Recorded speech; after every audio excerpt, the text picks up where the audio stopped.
Here's a question. What do hair metal and the Soviet Union have in common? They both collapsed in 1991. Alright, jokes aside, I want to have a serious discussion about this often maligned subgenre of metal. To many in the professional music reviewing scene even now, hair metal was one of the worst things to come out of the 80s and an absolute disgrace to rock music. You've heard the story a million times before. In 1991, grunge came in and dropped an atom bomb on hair metal that ushered in an overnight shift in the musical zeitgeist. Gone were the days of Aquanet and spandex, and in were the days of flannel and baggy pants. For pretty much the entire 90s, saying anything kind about hair metal would have resulted in you getting your teeth knocked out. But it's been 30 years since the death of hair metal. But even now, there's raging debates regarding hair metal and whether or not its death was well-deserved, or an act of cultural genocide that went too far. Well, let me, a 20-something-year-old furry on YouTube, take an honest look at this infamous rock subgenre, and tell you why I think it's actually better than many people claim. Oh sure, hair metal by year's end was pumping out so many sugary sweet ballads that it resulted in a sharp rise in diabetes during the late 80s. But it wasn't always the innocuous pop fluff many still see it as. It all started back in the 70s. While many point to Van Halen as the sole originators of hair metal, there were two other bands that definitely count as precursors, Kiss and The Sweet. The former for their heavy focus on their appearance and being wild on stage, and the latter due to their blend of hard rock riffs and pop melodies. But Van Halen combined those two things together into a sound that is undoubtedly glam metal. In 1978, when the radio waves were a vociferous cacophony of pop disco and soft rock, Van Halen gave the rock world a much-needed shot in the arm. Nothing in 78 sounded like Van Halen's debut. It was a new fresh take on heavy metal that really helped revitalize the genre, what with Black Sabbath and a downward spiral and Kiss off making disco. Van Halen 1 is one of the best debut albums of all time. In an era full of music that has always sounded like it was made by farty old geriatrics, Van Halen 1 still sounds as youthful and energetic as it was in 1978.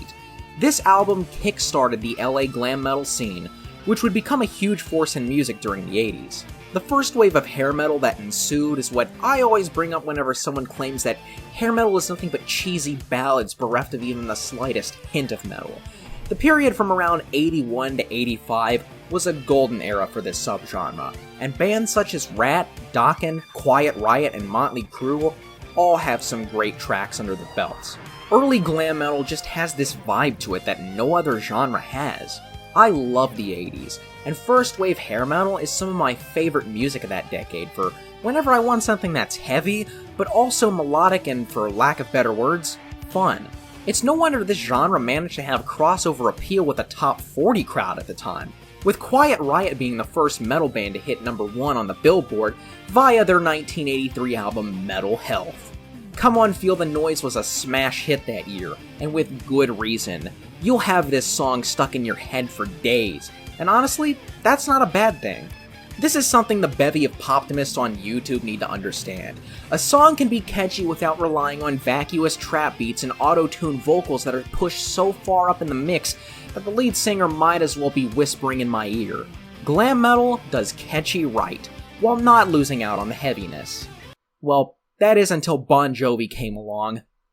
Around 1986, we saw a second wave of hair metal that had a bigger focus on pop sensibilities. As such, the metal part of glam metal slowly became a misnomer, and this is where the genre started to go downhill in my eyes. Bands such as Bon Jovi, Europe, and Poison were spearheads of this wave of glam metal, and in my opinion, they were inferior to their predecessors. A lot of this music just sounds like a heavier form of pop rock, and the music in general doesn't have that metal bite that I'm looking for. But that was nothing in comparison to the utter dumpster fire that was the third wave of 89 to 91. The kind of stuff that killed the genre. Contrary to popular belief, grunge didn't single-handedly kill glam, as the general public was already losing interest in glam by the tail end of the 80s. Not only that, but Guns N' Roses gave the hard rock world a breath of fresh air with 1987's Appetite for Destruction. Its harder, more raw sound helped draw in both those alienated by the glut of hair bands, but featured more than enough melodic sensibilities to be a massive success on the top 40 as well. By '89, everyone else was just making ballads, something that continued into the dawn of the '90s, and my god, late-stage hair metal from this period is beyond awful. Take, for example, Firehouse, whose repertoire is inundated with a namiety of innocuous power ballads. Firehouse is probably the last hair band to go, as even in 1992 when grunge pulled the plug on glam metal, they were still having worryingly successful hits. They even managed to beat out Nirvana at the 1992 MTV Music Awards as the favorite hard rock band of that year.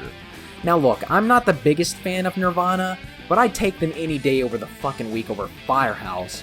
For better and for worse though, glam metal was completely dead by 1993, with its dead corpse remaining a punching bag in the rock world for years to come. Remember back when they used to play videos by these guys all the time? Yeah, that really sucked. Yeah. It's a good thing they're gone. Yeah, really. Unfortunately, grunge did take down many innocent metal bands' careers along with the glut of glam bands. Thrash metal and traditional heavy metal also died out by '93, as pretty much anything associated with the '80s remained uncool until the end of the '90s. It has been 30 years since hair metal died, and while the genre has been somewhat vindicated ever since the 2000s, grunge fans on the internet will continue to cite glam metal as the worst thing ever. But I think it's important to note that the later ballad-focused years of glam metal had little in common with the Van Halen worshipping predecessors. I think it's time we start calling late-stage hair metal post-glam, and it's for the same reason we refer to the radio rock bands that followed in the wake of Kurt Cobain's suicide as post-grunge. They really were just a watered-down version of the original thing. And late 80s, early 90s hair metal really gives off the same kind of vibe.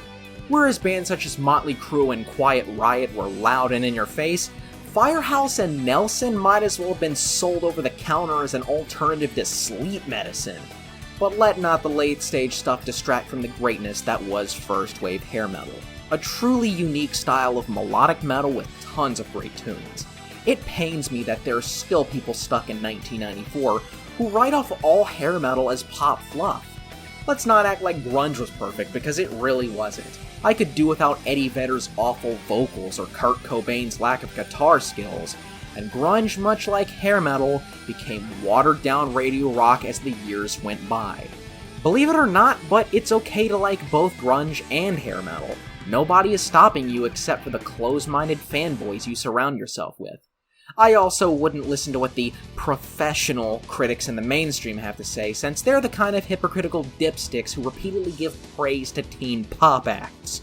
But as for glam metal bands I think you should check out, Dokken might be my first pick. They were pretty much just a melodic metal band musically speaking, and as such, never had the same chart success as Def Leppard and Bon Jovi. Tooth and Nail and Back for the Attack are fucking masterpieces, brimming with melodic metal majesty.